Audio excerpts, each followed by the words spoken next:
Hi and welcome back. Today we're going to make another box. This is going to be the design of this box. It's a lot more simple, easier to cut on this one, and plus we have the lines on here. I've started with a piece of wood which is 9 3/4 inches long and just over 4 inches deep. Don't need a bit this big. You could really, from this template which I printed out on the computer, it's 6 inches by 2.5. You could go as small as that for this project. But I'm going to actually make it slightly bigger because I'm going to show you how to make the box. But to add a little bit of difference on the Xcarve, I'm actually going to carve out on the back a flower of some sort. But anyway, we'll get started and I'll show you. I'm using 1/4 inch blade on the bandsaw for cutting the outline and for cutting the back of the box off, and I'll use 1/8 inch blade for cutting the inside of the box. So what we'll start with is we'll get the back off the box, and I'll cut this down and get it stuck on there. And like I say, I'm going to go slightly bigger on this so that I've got a bit to carve on the back. So I'll get back to you in a couple of minutes. We'll get the back cut off this box, and then we'll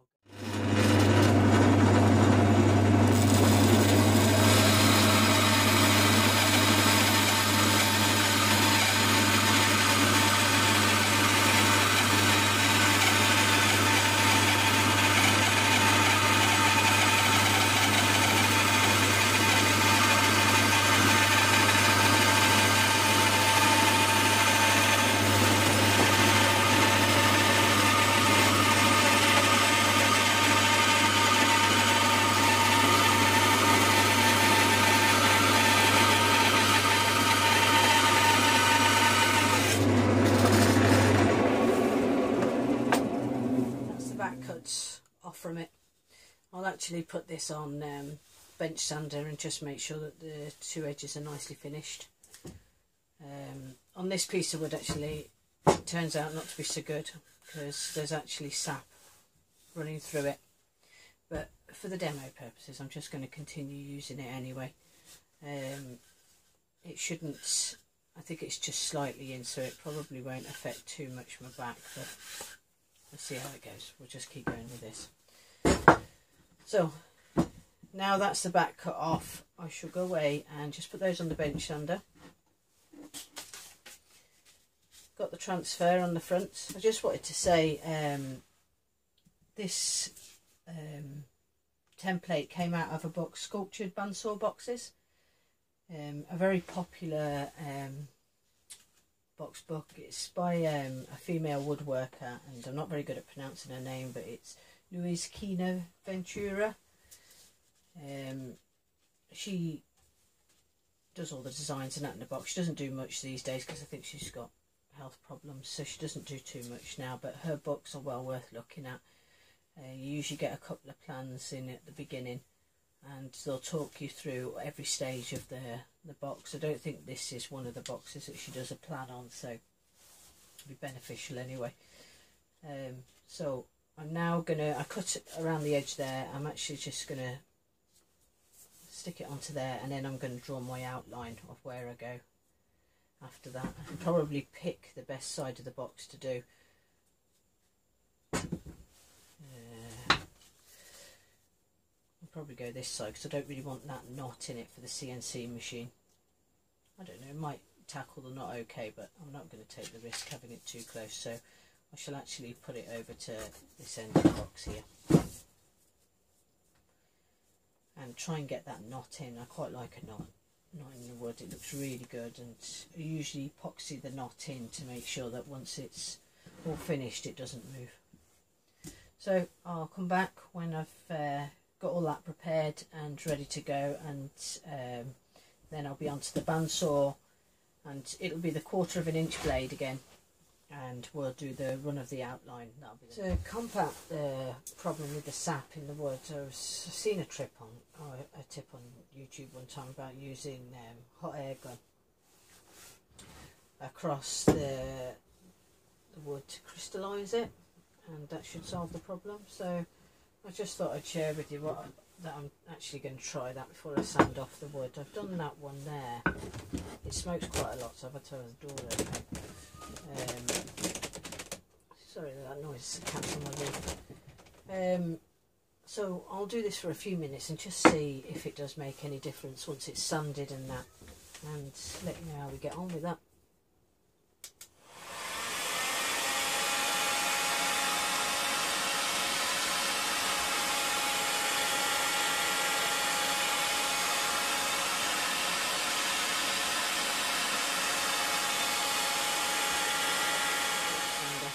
Sure if it is much different.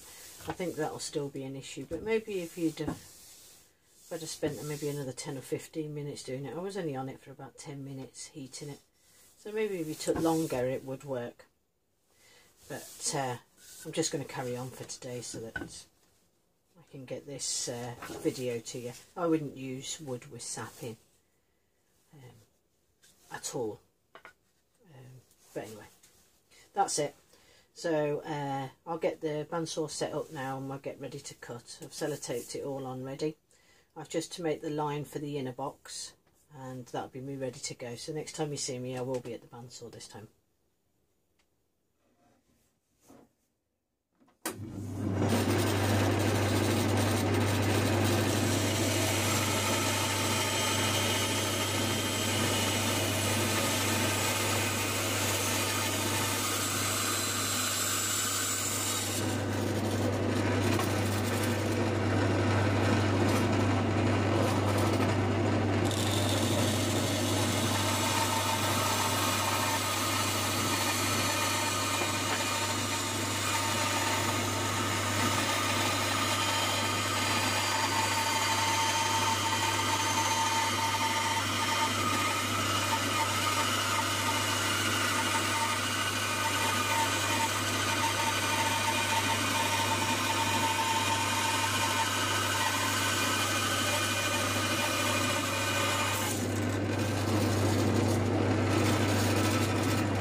Okay, that's the outer of the box.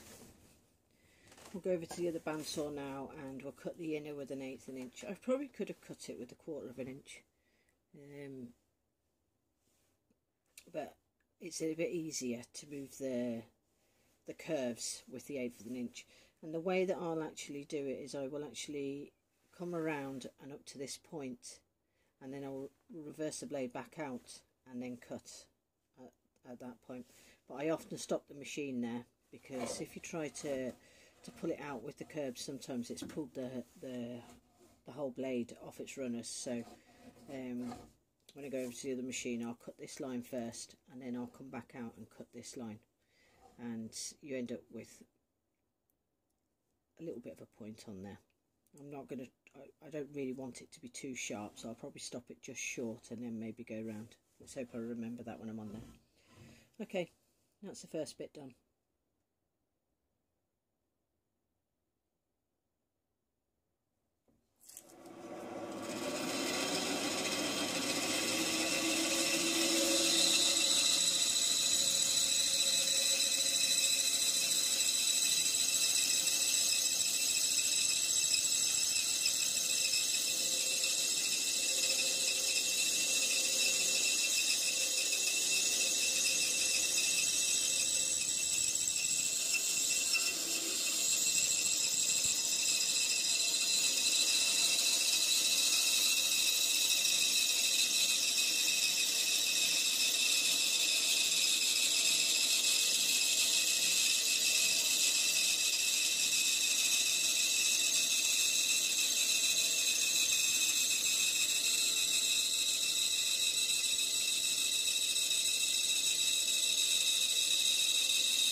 that's your box.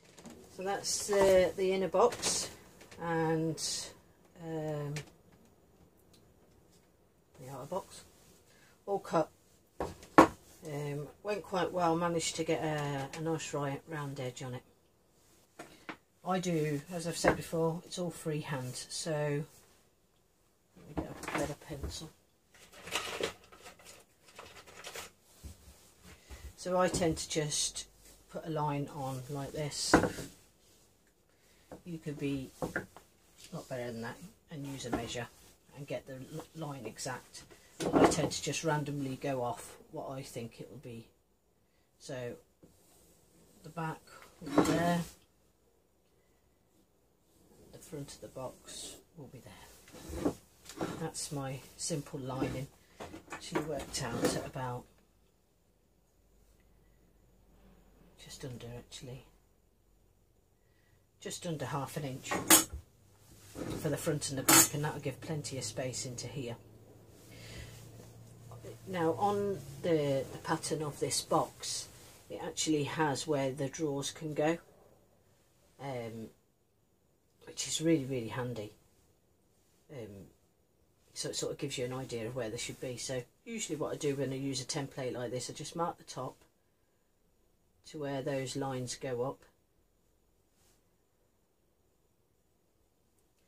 and then I shall actually draw lines across there now, and it'll just be, I won't actually do them all the way across, because once I take the front and the back off, I'll line them on this side. So there's the lines there. So I just put the rough lines where the box bit will be. So this will be one drawer here, and this will be the second drawer here. We'll have the front and the back. So next I'm going to go off and use the 1/4 inch blade and take the front and the back off.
Okay, a bit jumpy there for a minute with the knots.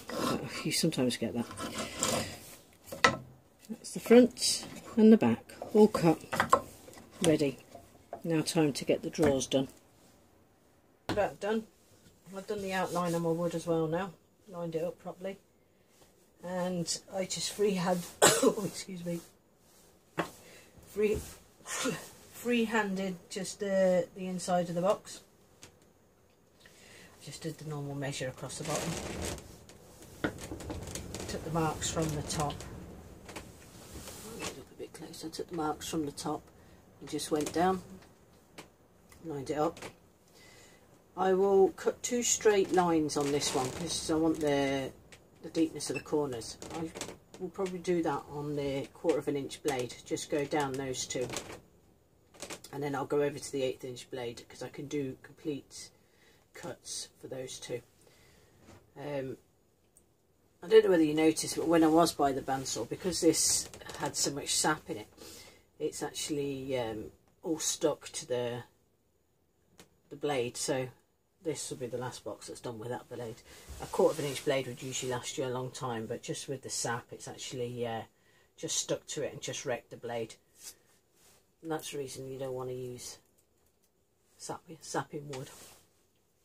But anyway, onwards and upwards. We'll go to the next.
done.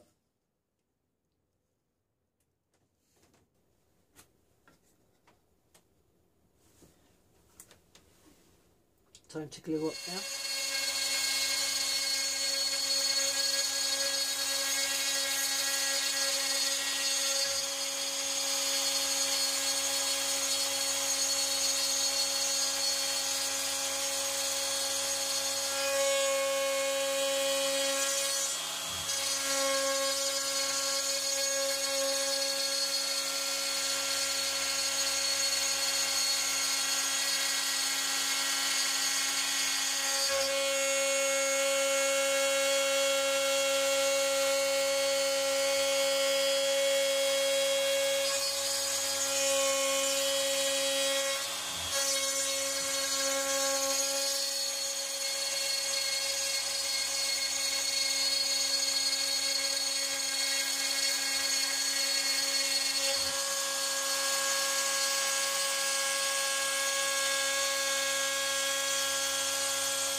That's the back carved. Went quite well. I did it actually on a piece of MDF first and then did it onto the wood, just in case I made some mistakes with the programming. But I'm quite pleased with that. As you can see, it's taken quite a chunk off it so that it gets the height. That's the glue up done on the drawers. Yours should probably be all ready by now as well. And we've got the outer of the box and I have the back of the box glued up together. And sanded the outer edge. The sap's still coming through on this, so I wasn't too concerned when sanding it because this box isn't going to be used. It'll probably be firewood. But after sanding, rounded off the edges here and on the inside there, it just makes a better finish when you shut the box. And that's the bit of 3D art on the back, which I'm happy enough with.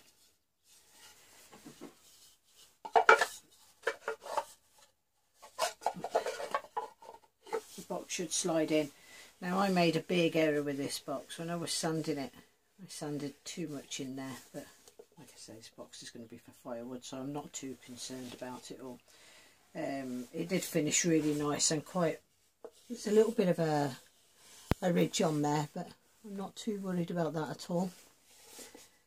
That's it at the back.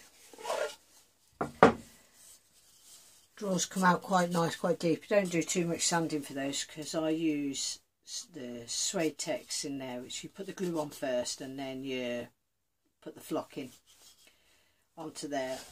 I was hoping to finish this box with that, but because of the problem with the sap, it's just wasting. But so that's the box. For a handle, I always have odd bits of bare just off cuts, which sometimes I use for front of boxes, but I also use for the handles. So I basically just looked at the shape of the box, cut the shape for the handle, and put it on the belt sander for the bottom to get a nice flat surface so that it sits nice on the wood, and just rounded off the top. The template does have a shape of a handle. You could use that. You could have took the front bit off and just stuck that onto a piece of wood and cut round that, and then you would get the perfect shape. But I tend to just go away and cut one. And this could be put on either that way or even up the other way, and put the box right way. So you could put it on there like that, or you could put it upside down like that. I've left it quite broad. It's probably about 3/4 of an inch, because it doesn't look too odd on the side of the box, but it does give a good handle for pulling out for the drawers. And I just use the tight bond. Okay, that's the box all done. I put a wee bit of sun sealer on it. This is Douglas fir, and as you can see, Douglas fir gives such a beautiful finish with all the different colours running through it. That's about it.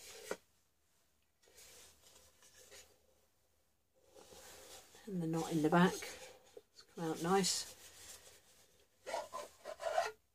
Drawers on the inside. I just put one coat of sun sealer on this, just to show you really the colours in the wood. It's a shame I will not be able to use this one because the wood's particularly nice on it.